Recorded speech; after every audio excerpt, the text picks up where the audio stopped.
Halo, saya Rehan Fadilah dari Institut Teknologi Kalimantan. Di video kali ini saya akan mendemonstrasikan implementasi saya untuk publish subscribe log agregator dalam rangka mengerjakan tugas UTS mata kuliah sistem paralel dan terdistribusi. Jadi di sistem ini menggunakan publish subscribe dengan fokus pada idempotensi, yaitu untuk memastikan event sama yang masuk dua kali itu dicegah untuk diproses. Jadi tidak ada deduplikasi, dan deduplication persistennya itu disimpan di SQLite ya.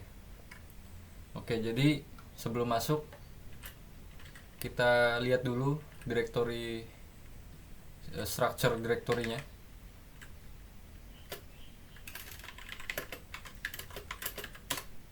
Oke, jadi di sini saya ada file docker compose, ada docker file, ada pytest.ini, ada requirements.txt, ada directory source ya, src, ada consumer.py, di dap store, ada main.py, ada models, ada publisher simulator, ini nanti dipakainya saat docker compose.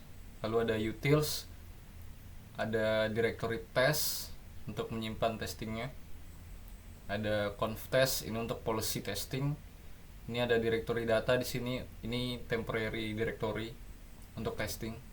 Lalu ada tes didap untuk mengetes deduplication, ada tes persisten untuk mengetes persistensi, ada tes schema untuk tes validation database schemanya, lalu ada tes stats untuk mengetes statistik, lalu ada tes stress untuk mengetes performa dalam sistemnya.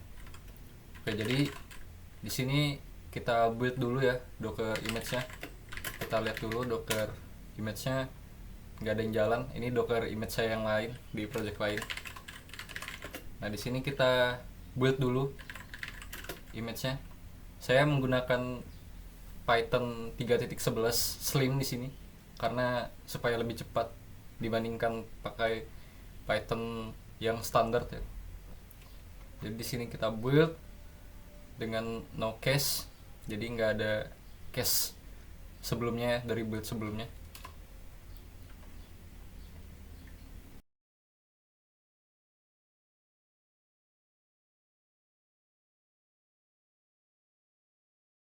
Oke, docker image-nya sudah dibuat. Jadi setelah membuat docker image-nya, di sini saya buat dulu directory namanya data untuk menyimpan file database-nya. Lalu setelah dibuat directory data tersebut, saya buat filenya namanya didap.db.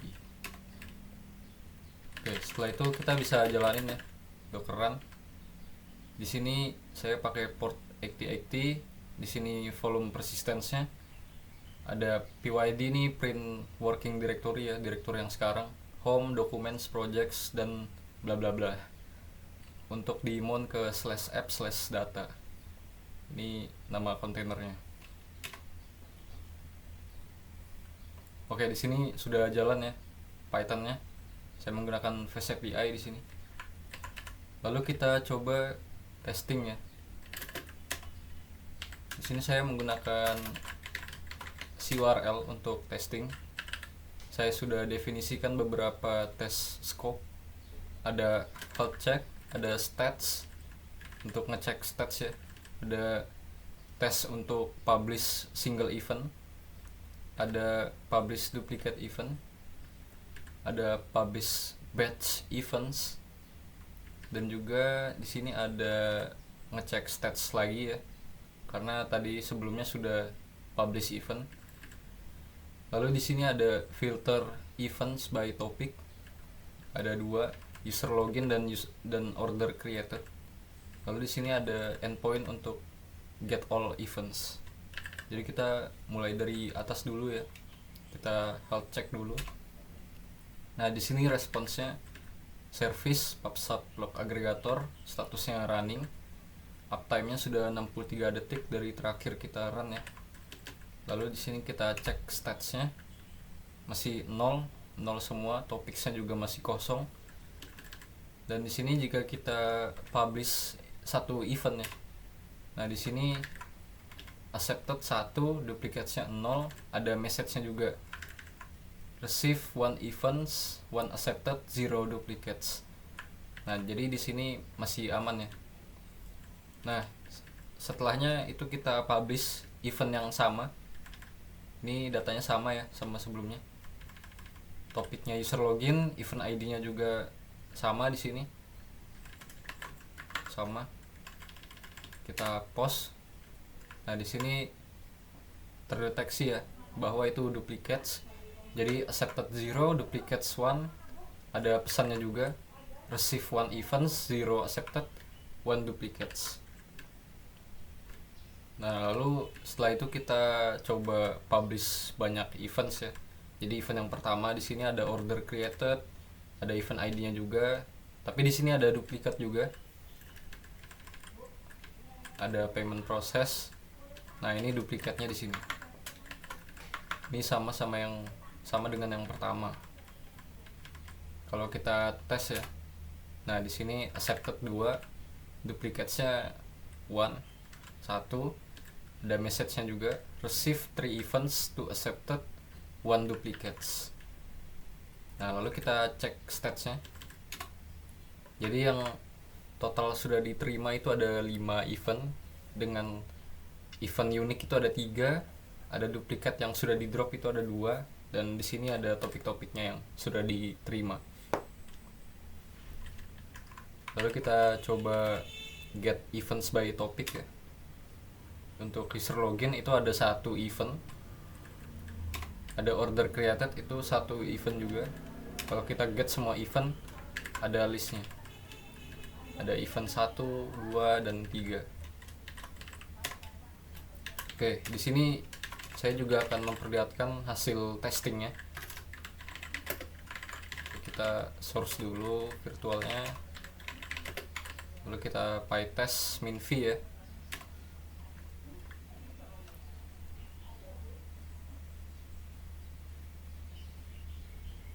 Untuk logic testingnya nanti bisa dicek di directory test bagaimana testingnya dilakukan.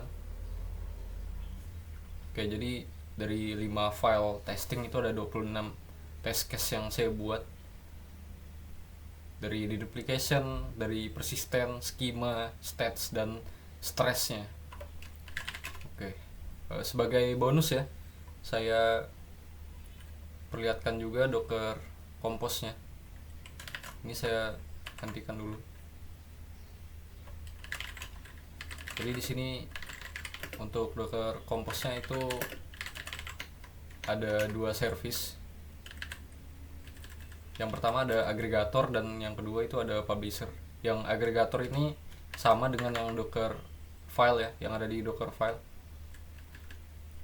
Untuk publisher ini nanti dia akan menjalankan file publisher sim ya.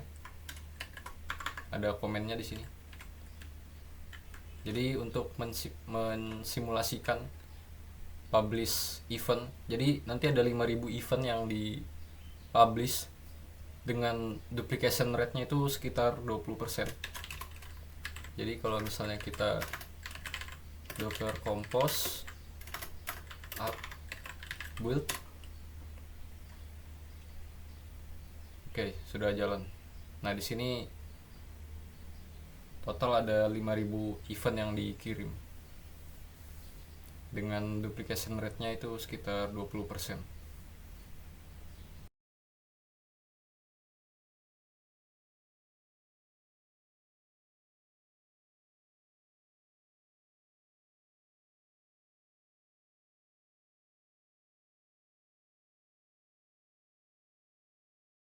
Nah, ini sudah selesai ya, 5000 events tadi. Jadi kalau misalnya kita cek di directory data, kita buka database-nya ya.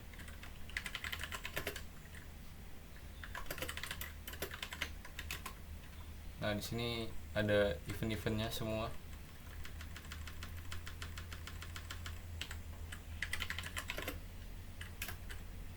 Oh sorry.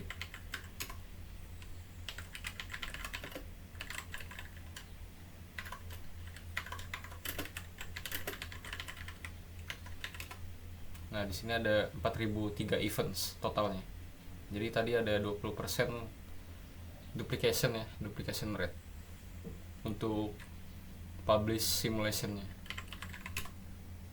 Nah, untuk testing persistence-nya ini sudah menandakan persistence ya. Jadi untuk sebelumnya itu sudah ada 3 event yang masuk di testing yang sebelumnya menggunakan Docker Run, dan ada 4000 lagi itu untuk Docker Compose-nya. Jadi sudah membuktikan bahwa sistem ini persistence. Oke, kita stop. Nah, untuk arsitekturnya terlihat seperti ini ya. Jadi ada publisher, itu mengirim post request ke /publish. VSAPI akan menerima itu, lalu dilakukan validasi dan deduplication di layer pertama. Jadi deduplication layer pertamanya itu di fast API-nya. Lalu di sini ada idempotent consumer menggunakan asynchronous queue ya dari Python, antrian yang asinkronus. Di sini loop eventnya, ada proses loopnya, dan di sini juga dilakukan deduplication layer yang kedua. Nah, di sini ada dedup store-nya juga di SQLite ya, dimasukkan ke SQLite. Jadi dari tugas UTS ini saya simpulkan bahwa penerapan idempotensi di publish subscribe block aggregator saya berhasil, dan stresnya juga bisa di handle. Mungkin nanti akan ada improvement ya, karena masih ada yang harus di improve di metode NQ nya, antriannya, apalagi jika aplikasinya ini digunakan di environment production. Untuk link gitnya, link reponya nanti akan saya sertakan di deskripsi. Oke, jadi saya rasa demonstrasi saya sudah cukup. Sampai jumpa di video berikutnya.